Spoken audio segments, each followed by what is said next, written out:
Welcome to A Canadian Investing in the U.S., a podcast and YouTube channel focused on Canadians buying real estate with host Glenn Sutherland. Welcome to another episode of A Canadian... Oh, a sec, I gotta move it. I just realized I had the little cursor over top of my face. Okay. Welcome to another episode of A Canadian Investing in the U.S. This week, my guest is Doris Lewis.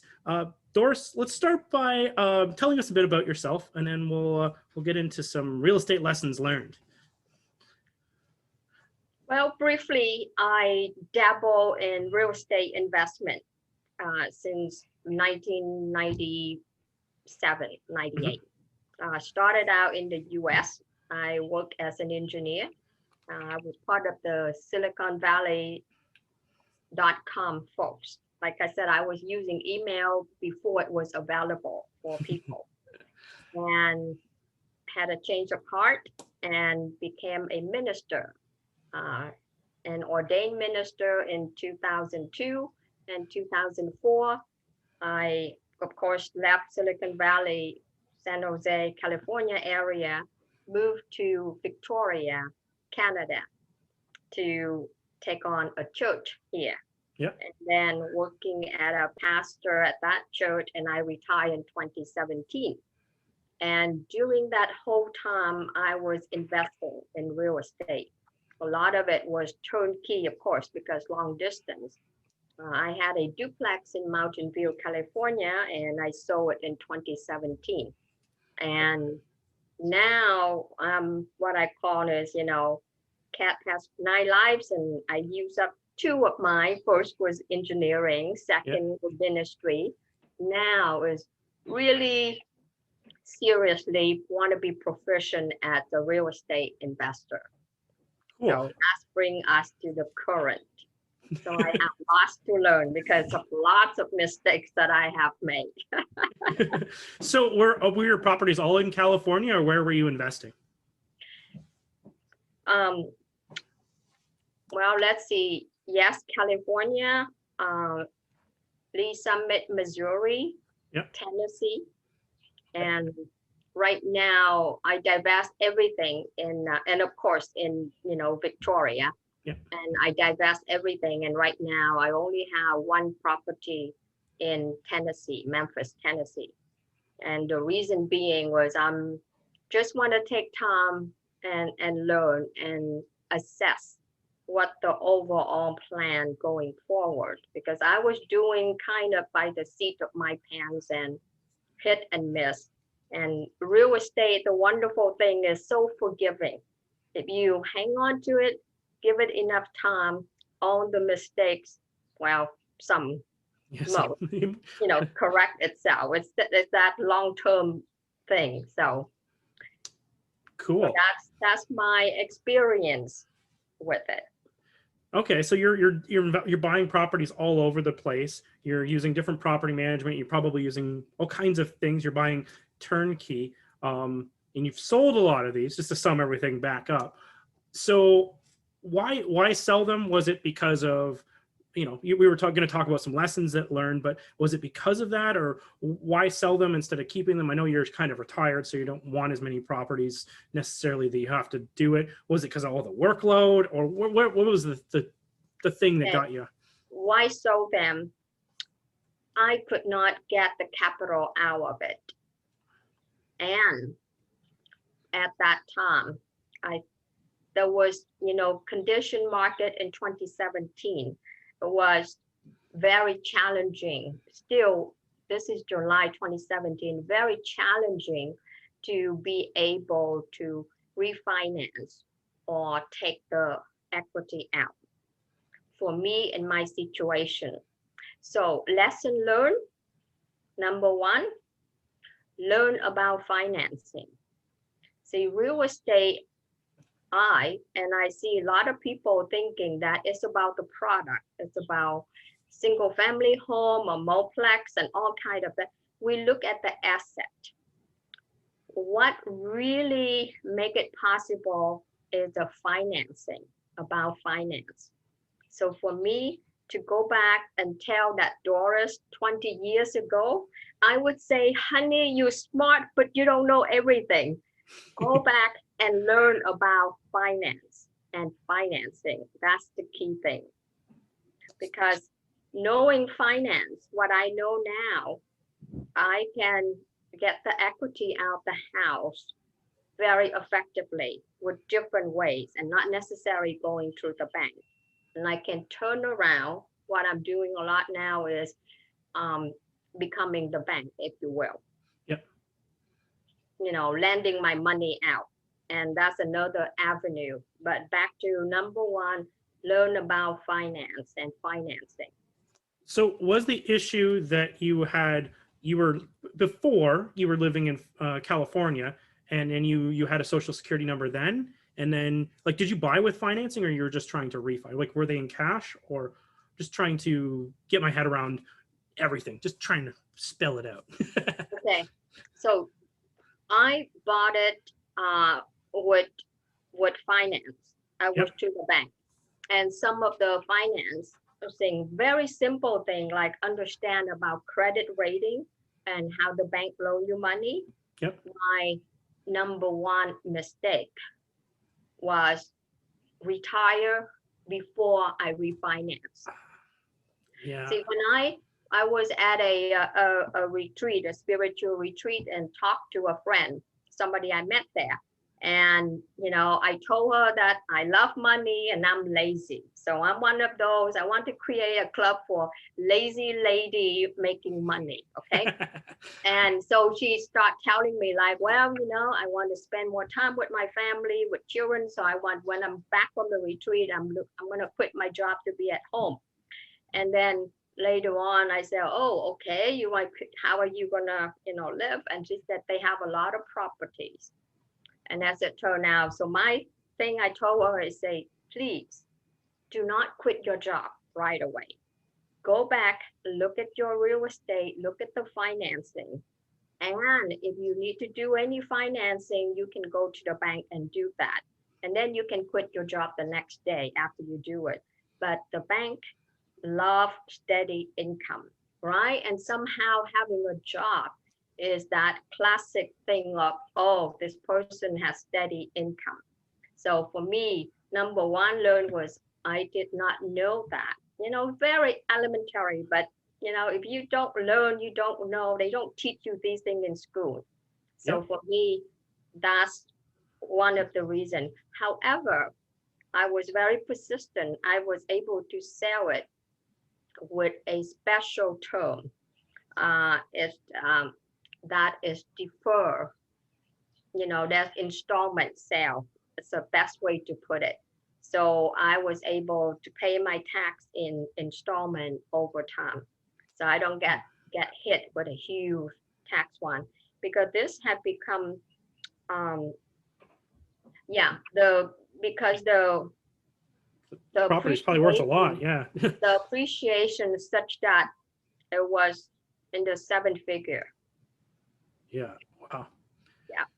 So when you're saying how you did installments, is that like you did like a seller financing or vendor take back to sell the property so you get your money in chunks, or how did you go about doing that?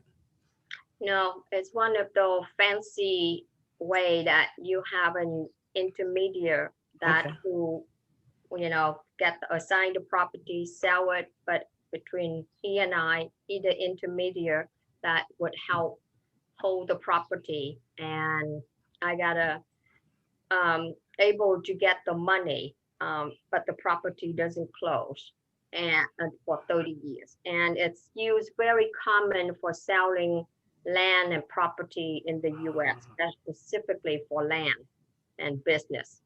So this is more like a lease option or a land contract, something like that. Yeah. Oh, and you know what? I preach seller financing. I love it, and it works for everybody. It works for both sides. It's a win-win, and people will go, why wouldn't the people want their money now? And that's exactly why, because they don't want. If you can spread that burden out across a period, you can stay in a certain tax bracket and not pay it, because otherwise it's just a lot of it's just gonna evaporate. Okay, you lead up to the second lesson learned that relate to finance. Yeah. Understand the taxation structure. right? Yeah. One of the things I asked people, I said, if you can make 15% on your money, would you say that a pretty good investment? You know, relatively. Relatively depends how active you are, but yes. How active you are. But Yeah. you know, you can get 15%, 12%. Would that be a good investment or passive investment per se? Yeah. And people will say, yes, that's really good. Say, well, imagine if you could get your money that reduce that you're not paying tax. Because even if your tax bracket, I'm just using the lowest example, 15%, and you know that's not the case. Yeah. Okay. So if you can save 15% of your money from paying tax, wouldn't that be like you making 15% on your money? Yep. Yeah. It's the exact same thing. At the bottom line, it's the same thing. It's the bottom line is how, right? It's back to the proverbial. It's not how much you make, how much you keep. Yep. And so back to the financing. That's how much you keep, and people chasing the return. But there's not all returns are created equally, right? Yep. Depend on the kind of return and how you structure it. So understand finance also means start understanding the taxation. And that leads to the third lesson learned. Yep. Is make sure you have in your corner part of your team a good tax CPA. I totally agree. Totally agree. And I also learned not all tax CPA are created equally, because like specialists, we think, oh, this person is a doctor, so I can go to him or her for all kinds of things. But then you find out, no, if you have problem with your heart, you don't go to an eye doctor. And you have a problem with your eye, you don't go to an ear or nose doctor, you know? So then it's tax CPA, but someone who versed in real estate. Yep. So that's for me is just learning all of the nuances that I didn't know. This is what I would tell the younger Doris 40 years ago. No, that's a great tip, because you're leaving money on the table. There's they could be structuring your company properly. They could be doing things just to be more efficient. Yes. And Yeah. people don't want to spend the money on the CPA, but usually they will find more savings than what they cost. Yes, as imagine, like, you know, you want to have a heart surgery, you need to have a heart surgery, and you go someone that, oh yes, you know, I'm fixing bones, but I can give it a shot, you know, I chop up bones, so I'm sure I can do that. We don't have that mindset. And that for me may be the fourth lesson, or how many lessons now? Yeah, this is the fourth. You're right. The fourth lesson is really, I would say, step into the ownership and owning. This is a whole new endeavor. This is a whole new business that I would tell that young Doris 40 years ago is step, you know, put on the big girl panties and grow up and take ownership of this business. And that means need to spend time and energy, allocate time and energy to learn about these things. Because if I don't learn about these things, you know, proverbial thing, they say, well, just delegate. Well, if you don't understand enough, you can't find the right person to delegate it to. Yep. I say the same thing. A lot of times I'm like, especially if you're starting with investing in your backyard, I'm like, do the property management yourself for a few years. You'll understand what stuff costs. You'll understand how terrible that job could be. And then you'll be more understanding when someone else is doing it for you. And that is for me the fifth lesson. Okay. Is the ultimate. I think Simon Sinek has a latest book on the infinite game. Okay. In their short-term game and long-term game. There's finite game and infinite game. The finite game is about investment, the goal, how can I get the best result out of this? How many houses, how much income? The infinite game for me is, who am I becoming? The person that I am developing and becoming. So all of these lessons, if I allow it, contribute to help me to reflect and see, who am I? And am I growing? Because talk about step into become the bigger boss, put on the bigger panty. Well, that's an identity change. And it's come down to the infinite game, the long-term game is, who am I? Am I growing? Do I know my strength? Do I know my weakness? Am I liking myself? Am I living in a way that I'm happy in my own skin? Because that's the ultimate wealth, isn't it? That's the ultimate fulfillment. Are you happy in your own skin every day when you wake up? Yep. Depending what you're doing, you can change yourself. You might get to your financial freedom goal and you're like, I'm not who I want to be. Yeah, you may get the number, but then you find out you just trading one job for another job, or you working more on the arena that you don't necessarily feel happy about. So for me, it's all one piece to the other. So there's a short-term game and the long-term game, and they need to be collaborating, cohesive, synchronized together. Otherwise, I know people who have achieved 50 house, and then the more house they get, the more they dreading it, because they haven't seen what they're best and what they enjoy doing. Some people are good at flipping house, fixing house, they get high on it. Yep. Like we said, you got to go through it so you understand and see whether this fit for you. I went through the process of remodel the duplex when I bought it. I live in it and remodeling it, and boy, how many mistakes I made. But went through that, I realized I'm not one of those fixer flipper. I love to look at to see the work done, but I'm not gonna pick up the hammer. The very thought of it, no. And we grow too, because at one time when I was going through it, the highlight on Friday night date was me and my boyfriend at the time went to Home Depot shopping for stuff for the house, for the duplex. I mean, it was a big high. Yeah. And then I grew out of that. So it's really more and more now, who am I becoming? And I think for me, the ultimate lesson learned is, what am I doing with my time? Am I doing things that matter to me? And how am I using my time? Because you can always make more money, but you cannot make more time. I have a story that's really related to that, but I don't want to steal it because I'm hoping I can get the guy on my show to actually tell it. Please share the story, because I think that's really make the point for us. What's the story? This story. I'm gonna rip off this guy's story, but I'm still trying to get him on the show to try and come and tell this. But he has a more elaborate story. But just the one part of it was, he's a wholesaler in the States, very, very successful. But it's a very time intensive business, and he was constantly looking at properties and constantly.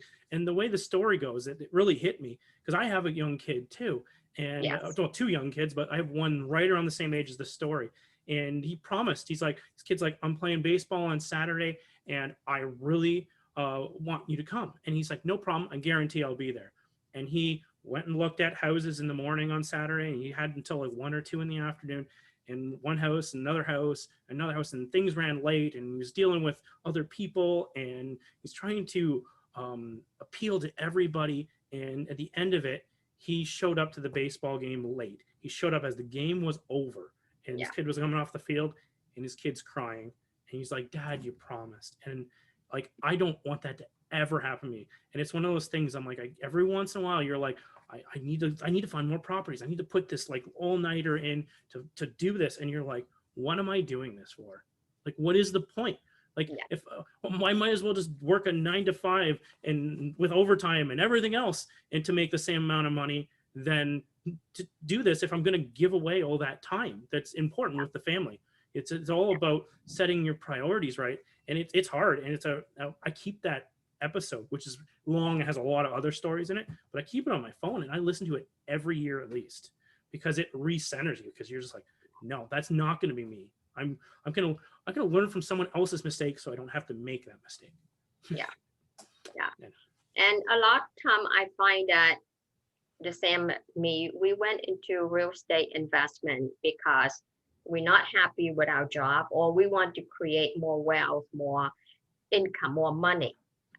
But a lot of time is really about running away from something versus running towards something. We just know that we want more freedom. We use the word, financial freedom. But what freedom is it when that gentleman could not take time to go see his son game? Yeah. There's What no is freedom. financial freedom? Like, what is freedom? If you had to define it beforehand, you always want to, if you could think about how you're going to live your life when you're at financial freedom and work towards it, you'll hit it. But a lot of times you think it's money, and you just work your brains off for the money, and you lose your family and kids, and it's not worth it. Yeah. That's very common. And it's not just real estate, because when I was working in ministry, one of the things, people are like, why you do something like that? I say, well, I don't want to live with regret, and it's hankering. So I say, I need to find out. And so that's kind of sidetracked part of the thing. Then I was on the plane flying back to San Jose, and I encounter a colleague, and she's in first class, of course. And, we chat a little bit, and I say, well, a former colleague from a job that I was at. Yeah. And at the time, she was director of marketing of the company where I was at. I was the engineer in the company. And I was looking at moving over to work with her, but then, a change of mind. And so I never did go to work in marketing with her. So I chat with her and say, how are you doing? She said, oh, great.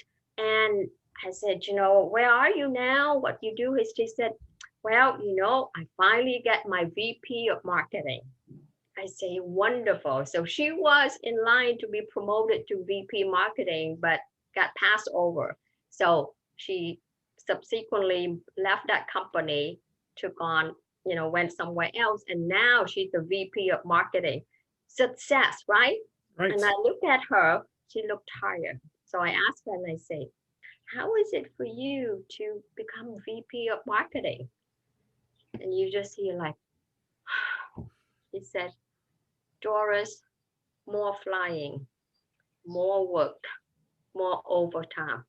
I'm exhausted. Okay. Here's the goal we achieve. And then when we're not able to enjoy it. And the same thing, how many more houses, how many more multiplex, how many more. But the bottom line, does it contribute so you can have more joy, more fulfillment? And if that may be more time with your family, then have a clarity on how many is sufficient. And then create more time to do the things that matter most to you. And that's, if I was to offer a course of teaching, that would be the thing, the process of developing to live your best self. And the best self is be able to express your talents, your gift, because we need to do that. Otherwise, we won't feel fulfilled. At the same time, it needs to be in balance and synergistic with doing the things that matter to us, to be with the people that we love and we enjoy. Me right now, I'm busy with my things, with my investments and things like that. And, getting investors and things. Yep. And I decided every day I play pool. So I carve out 2 hours, 3 hours each day to play pool. Someday I let it go, but it's on my calendar. And I do it just because I like it. I'm going to share something again. It's not really like, it's not quite what we're talking about, but it was about time freedom. And like with my real estate, you get competitive because everyone always asks you how many properties you have. And so you keep gathering and gathering, and you go and you leverage and leverage in order to get more and more and more and more properties. But what now I'm starting to look at now is I'm enough is enough, getting close, right? So to what I'm debating doing now is to sell off a lot of these properties and then run my business out of cash. So there's not financing anymore on the properties, which would mean I could make the same amount of income with a lot fewer properties. With a lot fewer properties, there's a lot less time involved to manage the properties. But if you talk to anyone who's interested in tax at all, they're going to go, that's a terrible idea, because, you know, especially in the US with all the write-offs around mortgages, you're giving that all away. But in my head, I'm like, but I'm giving it away for time. Like, I won't have to put and so there's the two ways to look at this. You could do it that way, which I've looked at. And the other way would be to just start analyzing what you do. What are the jobs that I actually do? And can I, if I'm successful, could I not just hire someone else to do these jobs? Exactly. One of the two things. One of the two. Yeah, exactly. If you're over controlling, shrink. If you are open to letting go of the reins, then send it off. Yeah. And that's you in a great position to delegate, because you do the job enough that you have the expertise and the understanding what it takes. So when you interview someone to delegate it to, you would know and assess the competency level of that person, but you still maintain the control as the owner. So you're still responsible. But now, you know, when I was living by myself, okay, I hire someone to come clean my house. And in my own model of thinking, oh my God, it's costing so much money to somebody clean house. You know, I tell my mother and she's horrified, because like, oh my God, it's cleaning house and you hire someone. But then it's really come down to, that's another lesson, if you will, become person. I don't know, maybe the 6 or 7 lesson. It's back to the finance, understanding the value of money. And by that, everything costs money, right? We talk about inflation, opportunity cost, but we don't see what is our time cost. Because when you start to value yourself and value the things that you do, you would say, you know, it makes sense to have somebody do the house cleaning for me, so that is free up my 1 hour, 2 hours that I go play pool with my husband, okay, once a week instead of doing that. So not understanding that we're not using money finance effectively. And so I definitely support you. And I imagine, you know, we just know each other a very short time, but you have the competency, you have the personality that you will have no problem able to find someone, a team that support you, because you already done it for tax. So you already have the know-how. It sees once again is put on the big boy panties, okay, big boy short, to step into that place that now you're managing a team. You're not quote unquote the doer hand-on anymore. There's a bigger role to step into. And sometimes it's uncomfortable to step into that identity, because we know how to do the other part, but now step into that. That's require a whole different mindset, different skill set. And you have it all already for that. Just great tips. This was great. Like I love it. I love these episodes that like you think about stuff and you recenter yourself a bit. I love it. So well, what little I know of you, you're very generous. You're willing to share. You don't hold back. And the tagline on your podcast will say, just useful, helpful tips and hints, no fluff. And you live by that. So for me, you have so much to offer. Thank you. And I'm guessing you enjoyed this. I do. Okay. So to sell them all, don't need to. Check out other avenues. And I know. The problem is that I am one of those people who is kind of, I'm not controlling, but I need to understand everything. Like I almost want to do the accounting too, so I know what's going on in everything. And I did hire a virtual assistant, and the problem was I couldn't find enough work for them because I couldn't let go of certain things, right? I couldn't like, and some of it was password stuff, right? Like, like, oh, if I give them my Gmail account, you can get into everything now. Like that password is like the world now. You can get all your favorites, you get into banking, you can get into everything with those passwords now. So it was kind of scary. But I had them doing stuff, but I couldn't let go of the reins on a lot of things that I need to. And so then that's back to, for me, knowing yourself, that you're, that one of the lesson learned, growing, developing, and knowing yourself that keep the part that important to you. Mm-hmm. Don't negate that. Keep that part that important to you and work around it, find other things and, farm out other things, but keep the part that essential, important to you. And then over time, you can see more clarity on which piece you can carve away. So a lot of time we kind of try to jump into something. We say,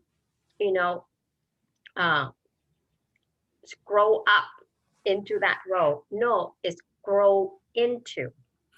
You got to grow into it. So for me, the certain part you enjoy doing, you're good at it, and it's important to you, keep it. Yeah. And then start looking the other part, and you can do it slowly over time, right? The easy thing is farm out the things that you don't enjoy as much. But it's all, the thing I have is the 3 E's of life. Okay. A lot of time we get so caught up in all or nothing, but the 3 E's, the process. First is explore. Okay. You're interested in something, in real estate, whatever it is, explore. Do research, learn more. And then the next stage, there's a time you got to experiment. Yeah. Okay, the experiment, maybe go into with someone or do something small by yourself, but you got to experiment, because if you don't experiment, you're not going to fully learn. And then the third stage is evolve. Explore, experiment, and evolve. So for you explore with the virtual assistant, you learn a little bit more, you experiment, and you know more on which part important to you and which are not. Yep. And then now evolve. That's great. And thing is, you can give yourself permission to do that. And we often think, oh gosh, I tried this and it doesn't work and it's failure. No, when you frame it as an experiment, there is no failure in experiment. Right. You can learn from it. You learn from the mistakes. Because you find out whether this is true for you or not, this is right for you or not. If it's not, then okay, evolve. Keep the thing that's true for me, because it's ultimately, there are certain things that gifts and talents each of us have that have to be expressed. If you don't get to express that gift, that talents, it's like that innate, it turned into a cancer that is just eating you from the inside. You never feel fully satisfied or fulfilled with your life, even though you have all these things. Deep. It's probably one of those episodes I'll probably have to re-listen to every year, just to keep you, another one to keep me centered. I love it. I learned lots of lessons. I learned lots of lessons. I'm like 456 lessons, but because I was crossing. I had 4, and then I crossed off 5, crossed off 6. But do we cover them all? Is there any more that you any lessons that we missed when we were doing this that you had you're in your ahead of time? I think if any lesson is one here is people talk about it, but about the self-awareness. Take time for self-awareness, self-reflection to learn and know yourself. Because when we talk about developing, we tend to look at, I want to develop into that person. But that person may not be the person that make you most happy. And so take time to reflect and surround yourself with people, like this kind of podcast. You said that you want to listen over again. Well, surround yourself with people, put yourself in an environment so that help you to keep develop and gaining that awareness, because you ultimately have this one precious life. And the question is, all this stuff, when it's done, like they said, all the chess pieces going to be put back in the box. When we're done, we're going to be in a box or in a vase, a mantle somewhere, or scattered somewhere. Yeah. But when it's gone, all of this going to be gone. And what we have at the end is, what have we done that we feel good about ourselves, that we happy and fulfilled? Because you are the only measure that matter most when it comes to the final moment. Wow. What a good note to end on. Doris, if people wanted to get hold of you, or do you want people to get a hold of you, where can they do so? I'm not, I'm still working on that program of developing people to be their best self. So right now, I'm not ready for that. So if they want to get a hold of me or something, I don't know, would they send you an email? And sure. And Doris, okay? When you have that ready, send it to me and I'll update it in the show notes so people can track you down and they can work on that. Yeah. Okay, that's the deal. And like I said, you're very generous, very kind, and really I love your podcast and the things that you have offered. So anything that I can do to support you to live your best self and fulfilling life, let me know. Thank you, Doris. And thank you again for coming on the show so much. I do appreciate it. Okay, thank you.